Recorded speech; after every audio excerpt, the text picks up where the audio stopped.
नमस्कार। आज हमें कक्षा 6 में जो हमारा राजस्थान है उसका सार संग्रह यानी उससे संबंधित कौन कौन से प्रश्न बनते हैं उनकी चर्चा करेंगे। देखो, राजस्थान का जो सामान्य ज्ञान है वो मेन एग्जाम में भी है और जो पात्रता एग्जाम है उसमें भी उससे संबंधित प्रश्न आते हैं। तो आज का जो हमारा टॉपिक है वो रहेगा हमारा राजस्थान कक्षा 6 में से कौन कौन से प्रश्न बनते हैं। देखो, हमारा राजस्थान और कक्षा 6वीं, तो इस टॉपिक से कौन कौन से प्रश्न बनते हैं उनकी चर्चा करेंगे। इनके अलावा देखो, जो पात्रता परीक्षा के बाद जो मेन एग्जाम होने वाली है उसकी तिथि घोषित कर दी गई है। संभावित तिथि जनवरी माह में बताई जा रही है एग्जाम, और जनवरी माह में लगभग प्रथम या द्वितीय सप्ताह में होने की संभावना है, क्योंकि तीसरे सप्ताह में तो जो बोर्ड की प्रायोगिक परीक्षाएं हैं वो प्रारंभ हो जाती हैं। तो मानो कि आपके पास पात्रता एग्जाम के बाद लगभग 4 या 5 महीने शेष रहते हैं। तो उसमें जो राजस्थान का सामान्य ज्ञान, कला, संस्कृति और साहित्य जोड़ा गया है, अभी तक उनका जो विस्तृत सिलेबस जारी नहीं किया गया है, लेकिन लगभग जो पात्रता में टॉपिक हैं उनसे एक दो अलग टॉपिक हो सकते हैं, लेकिन सेम टू सेम वैसे ही टॉपिक रहेंगे। तो उनमें यह दिया गया है कि 6 से लेकर सीनियर तक की जो पुस्तकें हैं उनको आधार माना जाता है। तो पात्रता के साथ साथ मेन एग्जाम में भी इस पुस्तक से यानी कक्षा 6, 7, 8 से और 9वीं 10वीं से लगभग 70-80% प्रश्न आने की संभावना है। तो जो हमारा राजस्थान चल रही है कक्षा 6, 7, 8, तो आज कक्षा 6 की जो हमारा राजस्थान है उनसे संबंधित कौन कौन से प्रश्न बन सकते हैं उनकी चर्चा करेंगे। तो देखो, हमारा राजस्थान कक्षा 6, इससे जो संभावित प्रश्न बनते हैं उनमें से अधिकतर प्रश्न है देखो पात्रता में मिलेंगे आपको और मेन एग्जाम में भी मिलेंगे। तो देखो, पहला प्रश्न ये बन सकता है, राजस्थान के अधिकतर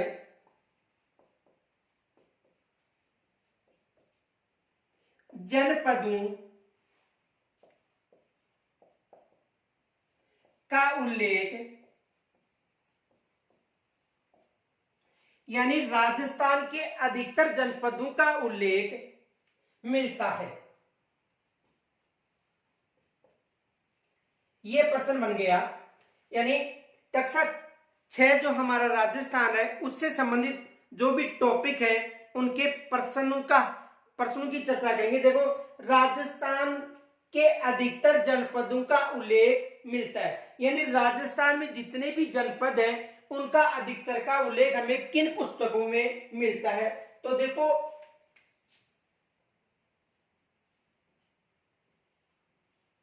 महाभारत व संहिता, इनमें राजस्थान के अधिकतर जनपदों का उल्लेख मिलता है। देखो, यहां से प्रश्न ये बन सकता है, देखो ऑप्शन में या तो महाभारत दे दिया जाएगा या संहिता दे दिया जाएगा, यानी राजस्थान के जो जनपद हैं इन जनपदों का जो उल्लेख है वो किन में मिलता है, यहां से ये प्रश्न बन सकता है। तो राजस्थान के जैसे मान लो, राजस्थान में जो जनपद जैसे मत्स्य जनपद हो गया, इनके अलावा सिवी जनपद हो गया, योध्य जनपद हो गया, मालवा जनपद हो गया, सोरसेन जनपद हो गए, तो अधिकतर जनपदों का जो उल्लेख है वो महाभारत व संहिता में मिलता है। तो ये प्रश्न, ऐसा प्रश्न बन सकता है कि राजस्थान के अधिकतर जनपदों का उल्लेख मिलता है, तो राजस्थान के अधिकतर जनपदों का उल्लेख महाभारत व संहिता में मिलता है। दूसरा प्रश्न ये मिल सकता है कि आर्यों का प्रारंभिक जनतंत्र कौन सा जनपद था। देखो, दूसरा प्रश्न ये बन सकता है,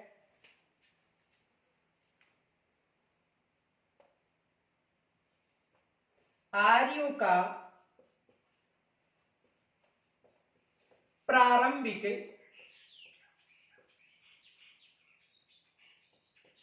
जनतंत्र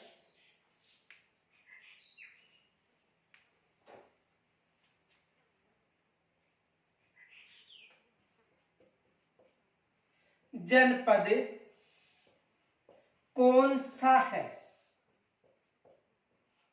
आर्यों का प्रारंभिक जनतंत्र जनपद कौन सा है? ये एग्जाम में प्रश्न बन गया। तो देखो वहां पर आपको ऑप्शन मिल सकते हैं।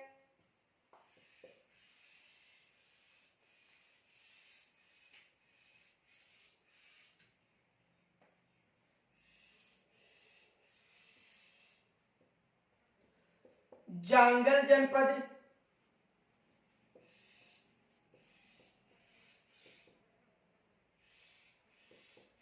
सोरसेन जनपद,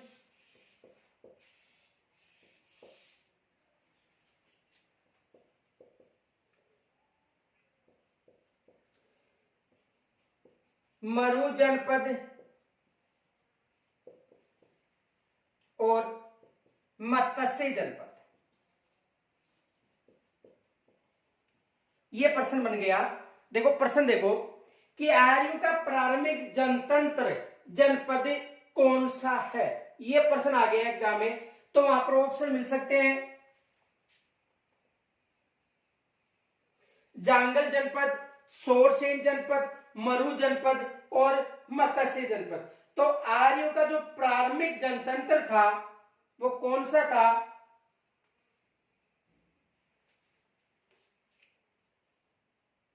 मरु जनपद। आर्यों का जो प्रारंभिक जनतंत्र था वो कौन सा जनपद था? मरु जनपद। तो यहां से भी प्रश्न बन सकता है। दूसरा प्रश्न ये बन सकता है, देखो इनका स्क्रीनशॉट लो।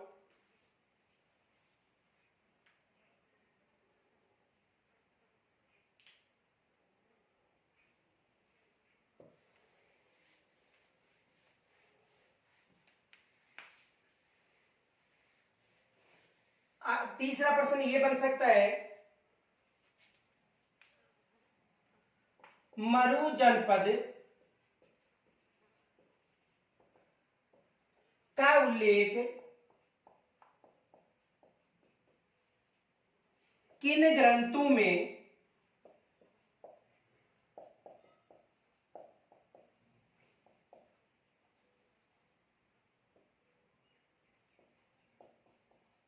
मिलता है?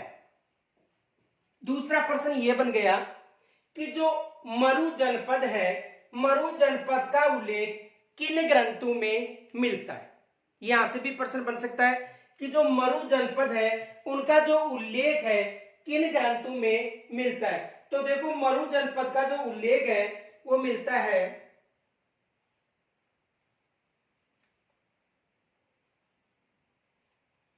वरद संहिता,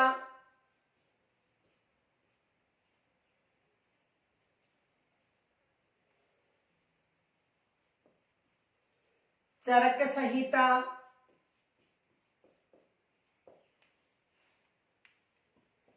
रामायण, महाभारत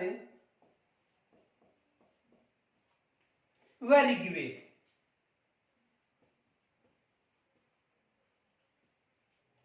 इन ग्रंथों में मरु जनपद का उल्लेख मिलता है। देखो एग्जाम में प्रश्न बन सकता है कि मरु जनपद का उल्लेख किन ग्रंथों में मिलता है?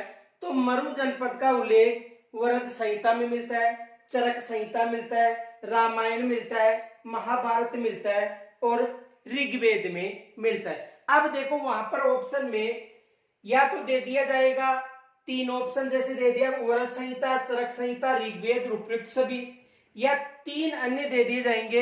यानी देखो प्रश्न कहने का मतलब मरु जनपद का वरद संहिता में मिलता है, चरक संहिता में मिलता है, रामायण, महाभारत और ऋग्वेद में इसका उल्लेख मिलता है। तो वहां पर एग्जाम में ऐसा प्रश्न बन सकता है कि मरु जनपद का उल्लेख किन ग्रंथों में मिलता है? तो किन ग्रंथों में मिलता है? वरद संहिता, चरक संहिता, रामायण, महाभारत व ऋग्वेद में। इनके अलावा देखो जो मरु जनपद था उसका जो क्षेत्र था वो कौन कौन से क्षेत्र थे? देखो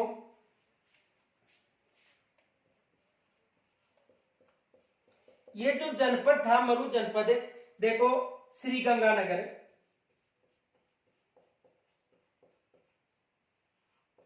बीकानेर, जैसलमेर, बाड़मेर व चूरू व नागौर।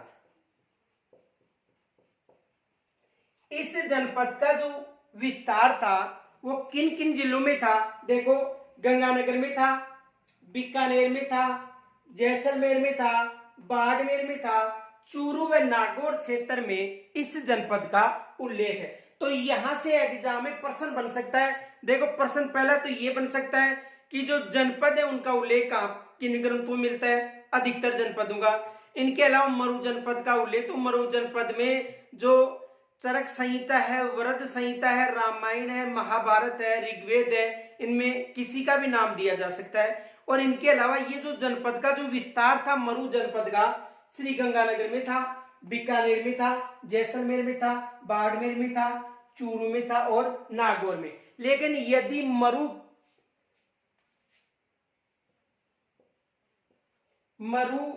किसे कहा जाता है? तो मरु वर्तमान में किसे कहा जाता है? जोधपुर को। वर्तमान में मरु क्षेत्र का मतलब जोधपुर। और यदि मरु उत्सव की बात करें तो मरु उत्सव जैसलमेर में मनाया जाता है और थार महोत्सव बाड़मेर में मनाया जाता है। यह भी याद रखना, मरु का मतलब जोधपुर है। और मरु उत्सव जैसलमेर और थार महोत्सव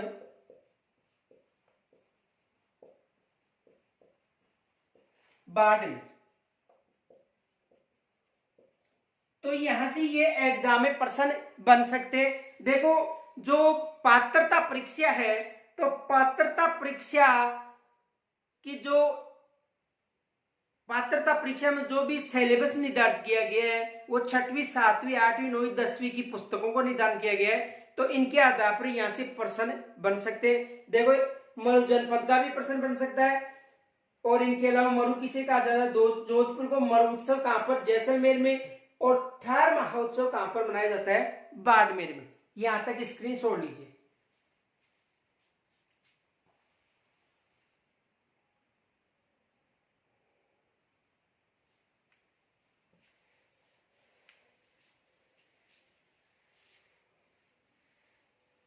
देखो अगला प्रश्न ये बन सकता है,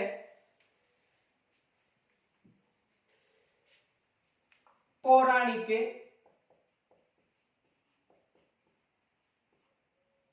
कथाओं के अनुसार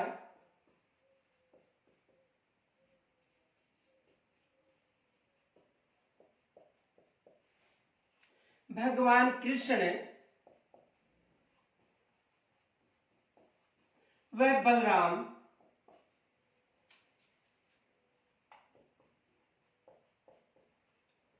किस जनपद से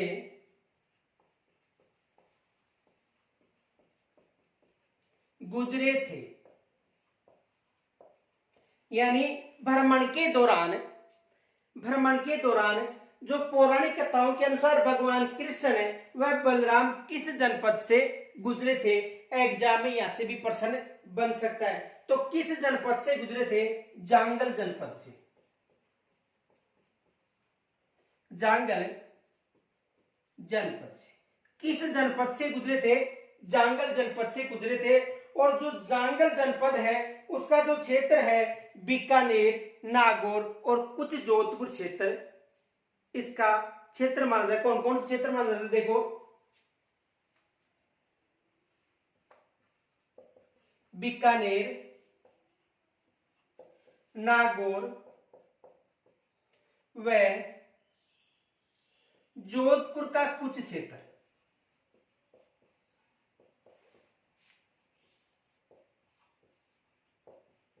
ये एग्जाम में प्रश्न बन सकता है। यह प्रश्न ऐसा भी बनाया जा सकता है कि जो जांगल जनपद है उसकी राजधानी थी, जांगल जनपद की राजधानी अहिच्छत्रपुर नागौर थी।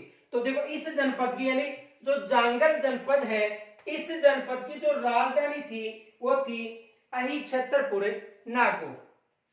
यदि राजधानी की बात करें तो राजधानी थी अहि छतरपुर,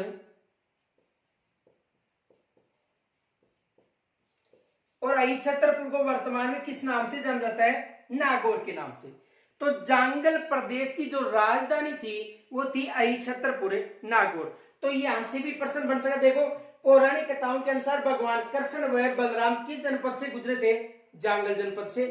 दूसरा, बीकानेर, नागौर व जोधपुर का कुछ क्षेत्र, बीकानेर, नागौर व जोधपुर का कुछ क्षेत्र जांगल जनपद में शामिल था, और जांगल जनपद की राजधानी अहि छतरपुर नागौर थी। इनके अलावा देखो यहां से एक प्रश्न और भी बन सकता है, यहां तक स्क्रीनशॉट लीजिए पहले। देखो यहां से यह प्रश्न बन सकता है